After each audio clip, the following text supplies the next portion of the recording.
तख्त पर फिरते शख्स को कहा गया कि आओ तुम्हें इंसाफ देंगे। तरक्की करते मुल्क को गड्ढे में गिरा दिया गया। लीगी सदर नवाज शरीफ का लाहौर में इजलास से खिताब।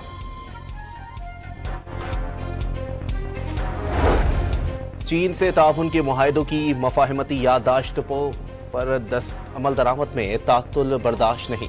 वज़ीर आज़म की मुतल्लिका इदारों और अफसरान को चीनी कंपनियों के साथ इश्तिराक में हर किस्म की सहूलत फराहम करने की हिदायत।